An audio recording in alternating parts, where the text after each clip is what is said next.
Hello, ladies and gentlemen, and welcome back to another episode of the Groon Bowl Season 3 recap.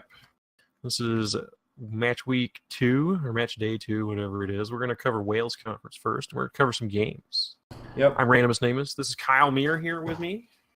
We don't have anybody else this week, but it'll be good. Yep. We had some interesting games, not a whole lot of major development or anything, but some very, very fun games happened this week. A little bit of a spoiler. This is a re-record. The first recording was lost, but we enjoyed rambling on about this stuff for 40 minutes. So we're going to give it a rerun because there is some good stuff going on, starting with Wales Conference. Yeah, for sure. And at the top of our schedule, we're going to go, of course, to day 2, because day 3 doesn't exist yet. We have Already Dad versus Goblins.deck. Kemri versus Rats from Zushio and Tim. And let's just get into it. This is a game where rain happened. Yep, we start in the rain, the Kimry do some shit and pick the ball up, and it just ends up failing with some GFIs, and Tim picks the ball up and scores because he's freaking rats, and then of course he just runs the rat offense on the second half. That said, on Tim's offense, he kills one of these Tomb Guardians, as you can see, Tim Taylor here that got the MVP. So that's a third Tomb Guardian dead for Zushio in 2 games. He also lost a skeleton, but who cares, right? Dead skeleton as well, but whatever. Yeah. This sucks for Zushio a lot. This is an important death on his team. Yeah, he's just had a bad run of it, except, picking up in the rain. That obviously works just fine. But, Oh yeah, I guess we should mention the Tritus Memorial Exploding Team rule, because that happened here this week. Zushio lost 2 mummies last week, or Tomb Guardians, whatever they're called on Kimry, and we let him re-roll his team. So he came back into week 2 with exactly the same team he had week 1. And then he lost another Tomb Guardian, because that's just how this goes. Yeah, pretty much. In the process, this gives one of Tim's gutters wrestle, and his asshole claw mighty blow vermin gets tackle. That's the Goblin Pile Driver. Buys another lineman? Yep. Goblin Pile Driver is the one I'm mousing over right here, because that's the thing that got tackle. And yeah, the only development here is 2 Kaz, which, hey, that's rough, man. But what can we say? Zushio is a trooper for doing this sort of thing, and while Kemri's are kind of a slow starter, his team isn't completely dead. Definitely on the back foot, but he's still got a real team there. And that's a team that's going to come up later. Oh yeah, no. He's not out of this any more than he ever was as Kimry. It's an uphill battle as Kimry, and he knew it when he picked him. Yep. All right, moving on. Yeah, let's talk about Salmonella Express and NY. This is Lizards and Dark Elves. I know it now. Yes, same. That's the benefit of this. We have Signs, Lizards versus Basunda's Dark Elves. Now, this one, they finally got our game in. We didn't get to cover this one last time. Yeah, actually, we listened to a bit of this live. Yeah, so what happened here was we had some terrible skink dice, which let some Dark Elves get in and take some balls away. That's why this ended up 2-1 in Bus's favor. Yeah, it sounded like you had to work for it, though. Yeah. He definitely... This was a big cuddle fest for part of it. Yeah, they got a lot of blocks. As you can see from this, this 88 blocks with elves versus lizards. I'm genuinely curious about the 1 expulsions. Did you happen to catch what the hell that's about? I think I don't remember what we were kicking. We were kicking something. It was some important piece. I don't remember what I was doing, but I only had this on one of my monitors. Yep, the Blitzer that got the MVP leveled has tackle now. Yeah, we get a Crocs MVP too. That's gas. That is actually really good. This isn't a terrible result out of either coach. I'd say Lizards had a tough go in this, and this is perfectly fine to get it.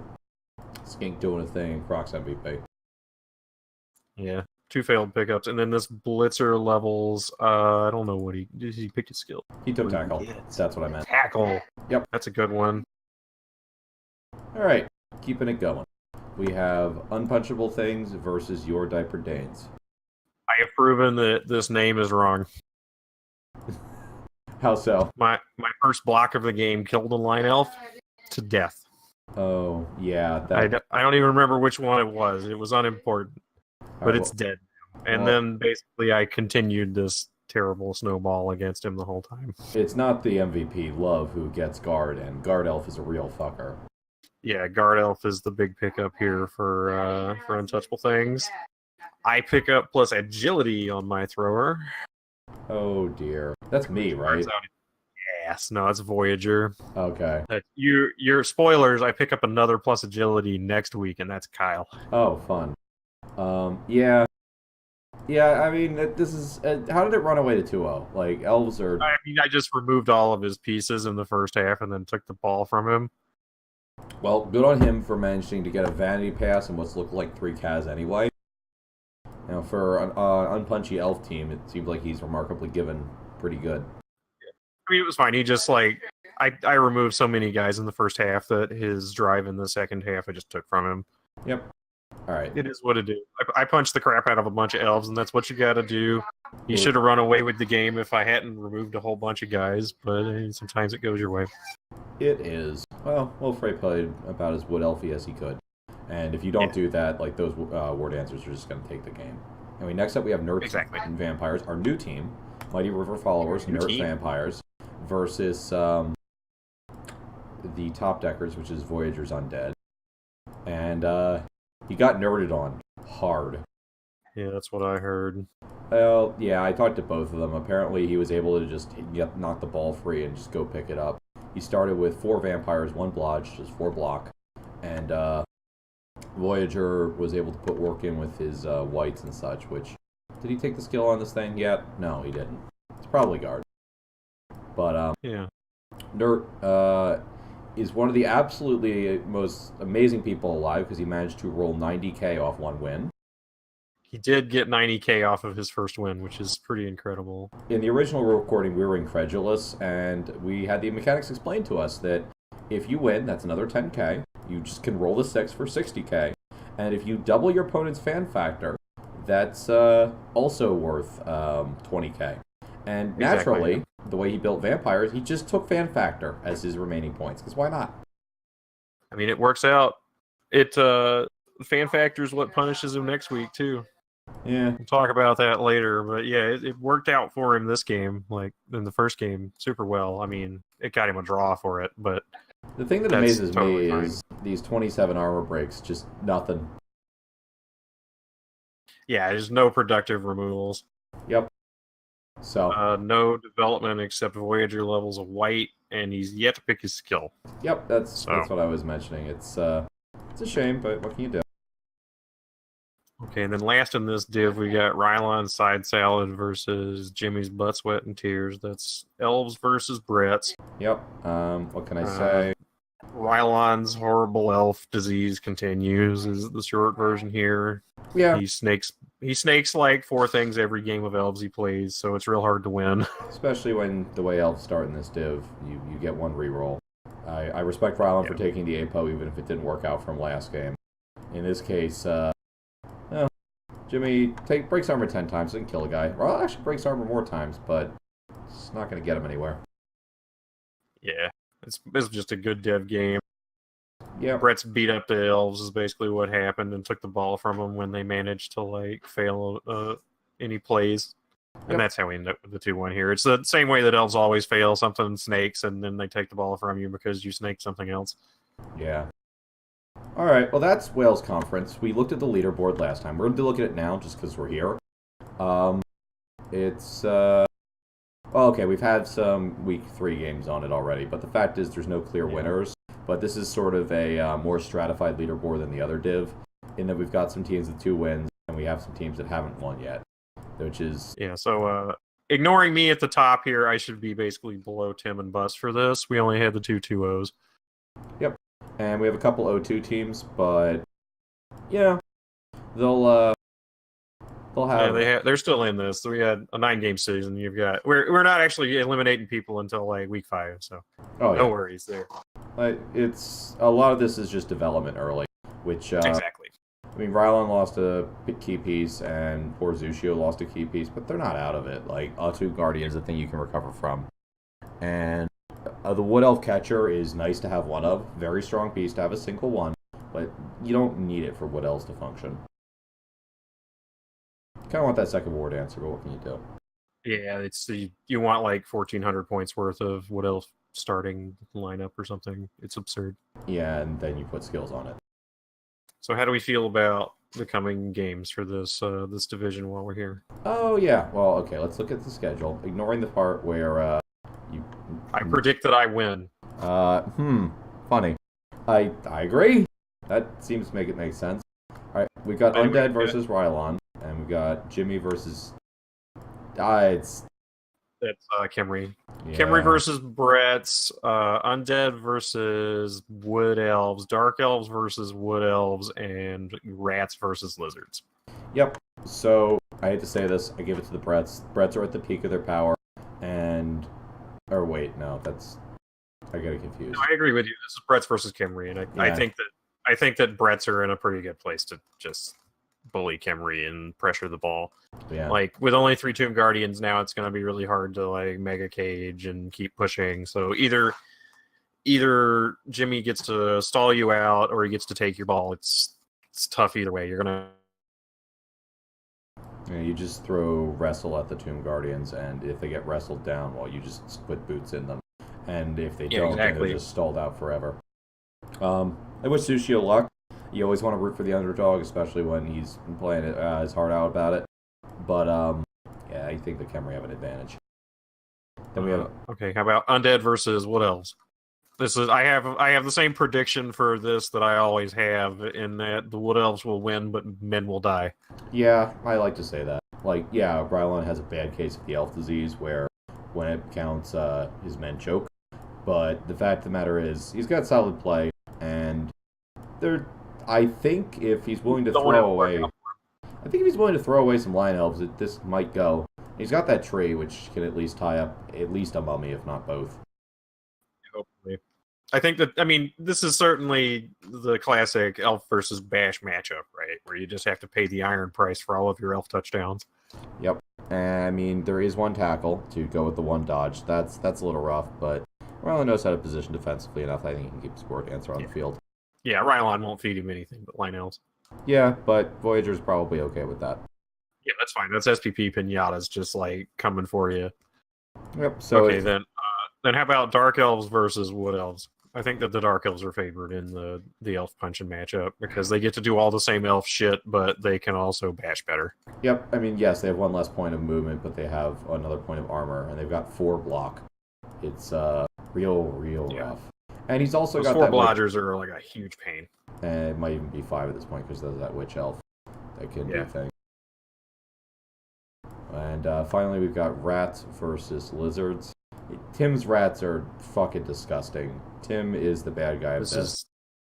I think that this is bad for lizards, especially with the lizard start. Like Tim's team is positioned very well to punish the hell out of him. Yeah. You need to kill Goblin Piledriver as soon as you can. And I've already said this last time, and I'm going to say it again. Foul it with whatever. Foul it with the goddamn Saurus. Get it off the field. And if you can take his claw away, he probably can't do as much to your Saurus. If he has claw on the field, your men are real vulnerable because you're relying on strength and AV9. He's got a guard to deal with strength, and AV9 doesn't matter anymore. I mean, big boys, so you're already pressed to hold the line against rats with your 5 men. So you really need his can opener not to take like unskilled Saurus off the field on turn 2 or something. Let me check one thing. Goblin Piledriver has tackle now. He does have tackle now, so he is blitzing every single turn. He's gonna kill your skinks every single turn. So if you can make him overextend, and Tim's just gonna blitz anything he can blitz with that guy every turn. Like if you take a 2-die on a Saurus, you take that over the skink, right? You're just kind of agnostic about it. You just do whatever. I mean, you open the Saurus can, and the Saurus removals are so big. Yeah. He's got a few things missing, like one of the gutters is out, and a line rat's out. So he's down to 3 gutters, but I think he doesn't care. It's still fine. Yeah, no, you don't care. It's not Wrestle Gutter, right? It's one of the unskilled gutters. Unskilled gutter. Yeah, no, that doesn't matter. You don't really expect to have all 4 of those guys all the time anyway. At any rate, that's an interesting div. I think Tim's the villain, but again, it's early. Tim's the villain right now, but there's a good chance that Tim loses a piece or 2 and Tim just becomes the heel. Yep. Campbell Conference. Let's go Let's look to at our Campbell. schedule. No matches played yet, but all of our matches are played, which finally happened. Oh, including the match we couldn't cover last night because it wasn't played until I was basically falling asleep, which I'm glad they got to play it out. For all that it was This a game 3-1. was dumb. Okay, tell me about it because I was sleeping basically. Okay, so we roll into this game and there's a blizzard when we start. Our first kick, we ditch that. Oh, this is the fuck weather game. This is crazy weather game. Yeah, we have a blizzard on our first kick. We go to we go to sweltering heat, which lets Furl push his drive down and he scores on 8. So then when we kick, no, that's wrong. We have a blizzard for the first drive, and then Furl scores on 8 for his 8, and then on Antlers 8 we have sweltering heat. So we have it for exactly half of a turn. And it knocks out it was like a ghoul and a zombie on one side and the Minotaur and a Chaos Warrior on the other. Oh, so Jesus. Antler is suddenly having to run an offense with his entire strength line being a pair of Chaos Warriors. Oh dear. This is only for like one turn, right? Like for a half a turn? Well, no, he gets like his full setup for the half turn. So then in his next half, he loses those 2 pieces from the sweltering heat. Oh god. This is for his drive. And he still gets a point somehow. Yeah, he still gets a point out of this. He gets it like I don't remember exactly how he scores this point, but he just like sort of pushes down the field and does it. But we have to do it fast, which lets Furl do some more shit. And then for Furl's drive, we're back to sweltering heat so that we can then knock the Minotaur and another Chaos Warrior back out for our last drive when we give the ball back to Antler, and that lets Furl take it from him and score a 3rd point. Ugh, brutal. Yeah. This was a game. This was a game of weather. So we got, looks like 2 Kaz, an MVP, and 3 touchdowns. Pretty solid development for a Undead, which probably wants it. And then Now, which one's Yvette? Is that somebody that actually leveled? I mean maybe. Let's check. Let's see. I don't know. For lore. There it is. Roster says that is a ghoul. It gets block. Yep, Yeah, okay. That's what you do with ghouls. Who got blocked? Another one got Sure hands. sure hands, and then block on a zombie too. For what it's worth, I don't particularly like sure hands first on a ghoul. I think that they're too disposable, and you want block first to make them not die horribly instantly. I guess there's enough strip ball. Is there any strip ball in this league? Ball carrier. No, there's not. I don't think. If there's no strip ball, I don't like this. No, does Moniker have one? I don't remember. Good question. Let's see. Oh, he lost one of his whites at some point, so he's got He a lost second somebody white. below white last week. Yeah, he's doing fine. He's already got a block zombie as well, which I agree with actually. I'm probably gonna go the same build.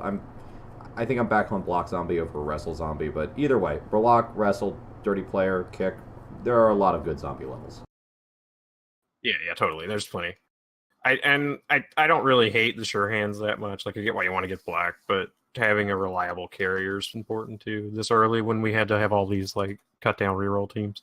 Yep. Well, it's undead. He has 3. He is Sure, fine. but that lets him leverage his reroll advantage even harder, right? Yep.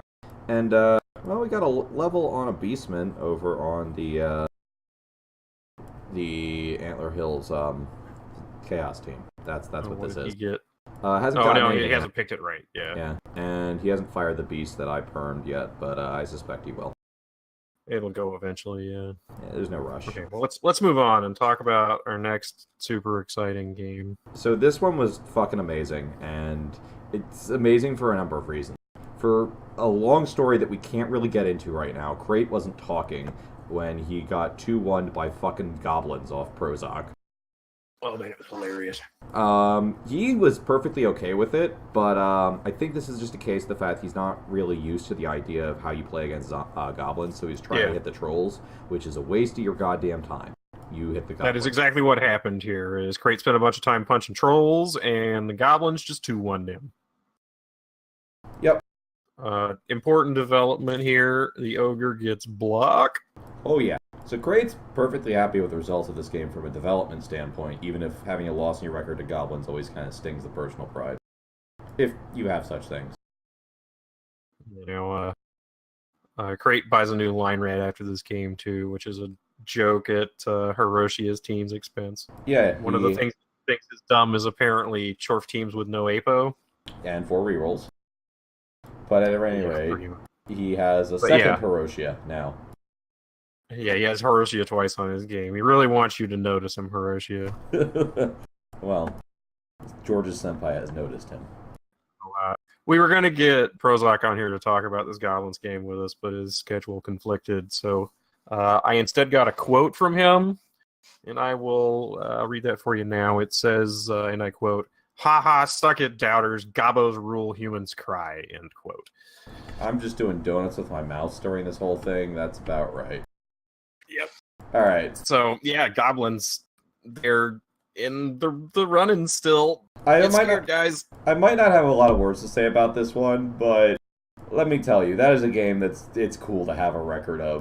It's one of those things that just happens to people sometimes, and if the Goblins coach knows what they're about, and that's real. Anyway, speaking of real things, Prozac just played like a real game, and his players just happen to be Goblins. But yeah, let's talk about the alt lefties in the Southland Sweet Boys. Yep, Gonatic and Moniker. Yeah, Moniker with the piling on Mighty Blow. Guy who he got nothing here actually, but he did lose a catcher, the one that had dodge. Rip. Meanwhile, the alt lefties certainly managed to run away with it. The turns out 2 Mighty Blow werewolves with block. No, that's just fine. Having a second one's good. Maybe you don't. This was great. Yet, but let me actually. So this game, Gnatic basically pitch cleared Moniker in the first half, but he did it with like 8 KOs or something, and they literally all came back in the second half. So he just had to do it again. Yep. And so he did. Well, he's got guard on a white, which is legitimate. I like that a lot. He's got the money to buy another white, which, yeah, I would snap that off. You want your second white way more than you do the stupid ghouls. The ghouls don't matter. The werewolves are getting a frightening amount of SPP, but that's what werewolves do. They are a giant SPP hole, except they're amazing, so you don't care that they're getting all of it. Maybe it makes it hard to get. Yeah, well, you rode hard, put away wet. Exactly. You just gotta ride it. Ride the snake. And in the meantime, speaking of snake riders. Oh yes, let's get to our next game. Talk about how you were defeated by some short and slow boys. So this is a case where we kept telling Hiroshia, you've got short blockers, they're real pieces. And he's like, yeah, fine. And they do, and I are. Or something like that. There were a lot of words said, but at the end of the day, we played a real game of Blood Bowl. And first drive, he induces this saw. First drive is his drive. Ben just put the ball on the ground, but he gets it back on his saw. And is able to get the 33% play to score there on turn 8. So, because I managed to get a KO, his saw has to eat the bribe and is sent off for the second half. But it puts a point on the board. He has a bribe from Kyle's Stadium here. Yep. I mean, I'm fouling aggressively. I do eventually spend my bribe, but don't really manage to get a whole lot out of it. And for the second half, he stalls me until I make a breakaway. And the breakaway, he makes a couple GFIs to get the 2 dice. And it gets there. Pops the ball out. And I don't recover it. I probably prevents the score for the tie. I misplayed it a little. I should have spent the last reroll on the recovery play, but it was pretty low percentage to get there. It was well played. Burned a ghoul for that. Also lost my skeleton, but I managed to kill his 1 loner hobgoblin, so I do have a trophy. So skeleton turns into a zombie, and I rebuy a ghoul. Chorfs get their APO out of this game too. No, I think he rolled a 2 into a 2 on the winnings, so he still got he gets his APO out of this game. Did he? Yes, he had exactly 50, I think, and bought his APO after this game. Oh, well, good. He has it now. He, I mean, that's still a real team, and he played well. We both were not having the Bull Centaur, I think, affects his matchup against elves much more than it does his matchup against teams like you. Yep, like he doesn't have a high movement blitzer to punish them, but he still Right. has a bunch of really solid block boys that he was leveraging his block into no block 1DB advantage, and like he was able to commit against the mummies to occasionally get 2 DBs. I think I gave up exactly 2, and I gave up exactly 1 high-end foul, but it meant that I had to play super conservatively versus him. And while I feel pretty good about my play there, I didn't lose anything and didn't really give him many chances to lose things. It means that I never really had a great chance to score, and I was only able to stall him so well, such that he was able to make a decent play on his own score. It was gonna be 0-0 or 1-0 one way or the other, and he made it 1-0 his way. So well played. Yeah, Hiroshi is playing real tight now, and that's what he has to do with his team that can just be left behind. But if you do that, they're great. Speaking of teams that don't necessarily have to play as tight, or actually they do have to play tight, but they just get fucking 2-0s for it. Turns out guard Amazon pile is great. Yeah, man, this guard Amazon pile is incredible. It's been just like owning the competition. Look at this fucking pile of SPP. And Rusty just gets his MVP out of this. Like, yeah, they lose He basically a like line woman. outblocks him too. Yep. As 44 blocks as Zons, man. And I mean, yeah, sure, he loses a line woman, but whatever. It's 50K for a fresh piece. You get a new one. Yeah, you're sadder about the 5 SPP you lost to the MVP. Yep. But he fouls a whole bunch, puts Necro on the ground, and Rusty's just happy no one died. Yeah, the way this one went from my notes is that this was just like a pretty standard drive on Forest Drive where we score on 8, and then the dodge guard struggle bus comes for Rusty's ball in the second half. Yep. Is that development? Is that sure hands on the thrower new? That looks new. Maybe. Is that catcher new? No, it can't be. He can't have gotten anything but maybe a new player because the MVP went on a werewolf that didn't level, and that was his only SPP. No, I'm looking at. Oh, you mean on Zons? Zons. Oh, I'm sure there was some shit that leveled on Zons. It doesn't look like it. Or maybe he spread it around. Yeah, it's a bunch of just SPP all over the place. 5 out of 6, 3 out of 6, 9 out of 16, 7, 8, 8, 11. It's just none of these guys are new levels, I don't think. Whatever. Team's still real strong. This is what he started with. Yep. This team's still real strong. Anyway. I guess he bought this catcher, probably, is what happened. That seems legit. Spend 20K for catch, I guess. Yeah, no, that's totally fine. Like, if you care about it. I'm not sure you do, but I'm not sure you don't. Yeah, I think that this is fine instead of a line woman. Yeah, do any Zons get oh, right, they have agility access. That's why you buy catchers. Yes. Right. Yeah, this is legitimate. I like this a lot. Yeah, no, it's fine. It is just a lineman that's better, though. Yeah. Like a lineman with catch. But that is a lot of catchers, right? Did they get 4 eventually or something? He just didn't buy them at the start because they're not, like, the strong part of the team. Yeah, because it is, in fact, in this case, a lino with catch. Like, and if you need it, you want it. But if not, that's whatever. You don't have to have it. Really, it's just for, like, the handoff connections, right? Handoff connections and agility access later on. Like, it's how you partially keep up as Zons. Is yes, you eventually get blodgers everywhere, but your normal line and women get blodge, and then... Yeah, they're just general access, right? Like, tackle, some of them are going to be Raj, that sort of thing. But your catchers get, like, sidestep and the other fun agility skills. Yeah. Okay, well, let's look at the leaderboard here. This is a super tight division. It's a little bit less tight than it was when we recorded it last time because Furl won his game and now is the clear victor at week 2 with having lost a bunch of TV but won both of his games. Mm-hmm. But yeah, this whole div's like super close. They're all within like 3 points of each other. Yep, like I am where I started, kind of, but I mean I'm not. I just had to buy the ghoul and then I'm up a little bit. But it's still anybody's game at this point. Like, yeah, Antler Hill's lost 2 games, but he's gotten real development, and he's proven that he knows how to play some Blood Bowl. Moniker is down 2 because he has elf disease, but again, it's Moniker. His luck can turn, or it can not, and just give him a miserable season, but we'll see. We hope. Everybody else is in it, including the Goblins, which is actually really exciting. So, Hiroshi was the underdog before. We rooted for him. He won against me. I vaguely regret pulling for you, buddy. Now I'm pulling for the goblins, because of course you are. Yeah, no, I'm rooting for goblins in this division 100,000%. Of course you are, and I won't even be that bitter about it. Anyway, let's look at more directly next week's schedule. Yeah. We've got Chaos versus Alt Lefties, which is Necro.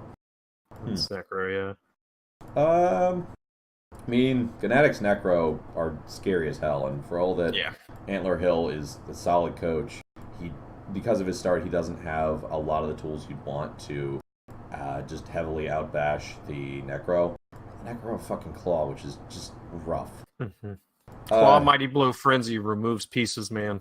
And they have block, like he also outblocks the Chaos. I think that the Necro is favored here just because the Chaos team doesn't have all of its Chaos Warriors. Yep. This is gonna snowball really fast if he can remove like even one Chaos Warrior, this is gonna snowball really hard for Necro.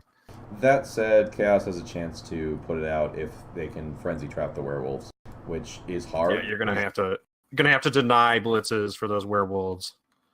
It's hard, but it's doable. I think it's unfavorable, but I think it's winnable. Let's see. I'm playing the Gob. Oh, that should be a lot of fun. I took tackle for a reason. I'm going to be using it for a reason. I am still somewhat terrified of this team. I am terrified for you, and I'm really hoping that Prozac gets like 98 SPP out of this game or something. Well, this is one of the many reasons I took a tackle guy, but this specifically is going to be a case of I'm going to try and get rid of a goblin every turn. I'm going to try and position defensively to keep my guys alive. I hope it's my drive to start so I can afford to do that. And maybe score once to get some turnovers to burn some bribes off the field. But I'm not sure that's going to happen. Like, it's entirely possible that this is a case where I'm just playing defensively to not lose my men. Yeah, you're certainly favored because you're playing against goblins, but I'm rooting against you, bud. Sorry. Yeah, his team might just explode. Like, that's for all that is a threatening matchup, like similar to Hiroshia, but more so because the whole chainsaw thing. Yeah, no, it's a case where he's playing a high variance team that might just explode, and I don't care about my zombies. Like, my huge advantage here is that I have throwaway 40k fuckers that I can just put on goblins and 2 dice for more or less free. So that'll be fun. Well then, how do you feel about the Amazon guard bus versus this undead menace? I mean, shit, man, get him, Denizen. I'm sorry, Furl. You play good, but you're the div heel where you're just the better version of my team currently, it seems. So I'm rooting for the guy that's got a pretty good punching shot against you. And with that much guard, I mean, I play a lot of guard teams. I'm actually pretty threatened by that, even on strength 5 pieces. So, I mean, if I was Furl, I'd probably play pretty defensively with my mummies to make sure he doesn't guard advantage them down. And, well, Furl doesn't have tackle, so he's actually, I think Furl's not favored. And Furl, no, I think this is another pretty clear victory for the Zons. Like, that was like the perfect metagame choice for this div. I mean, here's the thing. The Tomb Guardians do have blocks, so you can just 2 dice into some both downs. And I think that the way Furl might win this is just hunting enough line women that he has a major man advantage, so that even though there is a guard advantage, he can't leverage it because he just doesn't have enough pieces. So, right, but there's no tackle, so hunting these line women, the ones that like he's only gonna have to pick on the like unskilled linos, right? Yeah, he's gonna have to pick on anything that's not the blitzers. Yeah, and like that just lets the blitzers run wild, which sort of puts you in this Elfie situation where then the Zons are just paying the iron price for their touchdowns, right? Yeah, and you don't really care. You've got real cheap elves. 50s. Yeah, certainly. 50s cheap. All right. Replaceable linemen. Groovy okay, well Groon. then Necro and humans here. Rusty versus Crate. I mean, Crate's got some of the tools to hunt Necro. He's got really fast blitzers. He's got a block ogre that helps deal with the strength advantage that Frank's give him. But Rusty's got enough real pieces that he can potentially go to town. Yeah, I don't know. I think this is close. I think that by the teams, this is super close, but I think that Rusty's got so many more reps on Crate that he's going to win it. Yeah. Rusty's just going to punish all of Crate's positional errors. I think this is a case where I think Rusty, really wants to win this game, and because of that, he's probably going to play a super serious game. And I mean, Crate's good. He's gotten way better since he started, and considering that that's a couple months ago, that's pretty remarkable. But It's just that this is like literal game 3 with humans for Crate or something. So it's not that I'm saying he's bad. I'm saying that he's still learning his team. Meanwhile, Rusty's at disadvantage. The fact, oh no, I haven't played Necro in 4 years. But the fact of the matter, he's been playing Blood Bowl for longer than 4 years. That's kind of terrifying. Yeah, he felt like it was riding a bicycle. Yeah. For real talk, Crate, you have a block advantage on him, and if you can frenzy trap his werewolves, they're super vulnerable to your human boots. And human boots are pretty great. Like, they're actually just as good as rat boots. Yep. That's my suggestion, is target the werewolf and put the boots in. Because if he can't safely deploy the werewolf, he can't leverage it against you. And if that case, it's going to be potentially like, maybe a 1-0 grind, because Rusty still can potentially put touchdowns on the board. But you also can, because he doesn't have ghouls yet for Crate to take advantage of all that tackle he built, so it's not a huge I would suggest that this game is likely to be either a 2-0 or a 1-1. Yeah, it's tough. Then we have Hiroshia versus Moniker. I mean, Hiroshia's got the tackle, but this is another perfect. This is like the prime example of elves paying the iron price for their victory, because like he can literally just run away from Hiroshia because he doesn't have a bull. Yep. And I suspect Moniker can never, ever pile on, because for all he's got a piling on Mighty Blow guy, Hiroshia's team is built to punish the shit out of that. I don't even want to put that piling on guy on the pitch, man. Moniker knows how to defend expensive players, seeing as he spends all of his time ever doing it. Oh yeah, absolutely. Moniker's team in the rel is like a stat freak monster human team, so he knows all about protecting these sweet, sweet, expensive AV7 boys. I think, well, I'm going to say it here. So, Hiroshia, I think the key is that you care a lot less about your hobgoblins than Moniker does about his shitty elves. So you can just rub men all day despite being AV7, because who cares? I think that Hiroshia's goal in this game should just be development. This is where you get like another guard and a mighty blow or something. Yep. And if you come out with money, that's great. And if you lose hobgoblins, you don't even need to really replace them. Loner hobgoblins are fine as filler. Yeah, absolutely. I am perfectly fine with up to 3 loner hobgoblins. Yeah, I mean, more than that's not great, but if you have to run 4 loner hobgoblins, who really cares? Exactly. Like, you one of your hobs is just bad. Life's hard. The other 3 are literally identical to their non-loner counterparts. They're eating SPP from your touchdowns. Like, that's the only bad part about loner hobgoblins, which is real. Yeah. But, you'll live. Such is life. It's a neat division. I'm enjoying it so far. I'm happy that I'm still in the running. But I don't feel safe. Either about any of the matchups or my players. I don't feel safe. Yeah, it's the best part about Blood Bowl. Your dudes can die at any moment. It makes it real. And, like, if you want to win out, you're going to have to take some risks. I don't think I took enough risks, and that's part of why I lost there. I should have gone all in. Yeah. I think it's good. All right, well, that's all we've got to cover for now, right? Do you have anything else to add? No, I don't. Except these people should eventually play their Playoff match. That's a long-running game. And in memory of elf named Casey, this is Groon Bowl Division 3. Yeah, guys, we'll see you next week.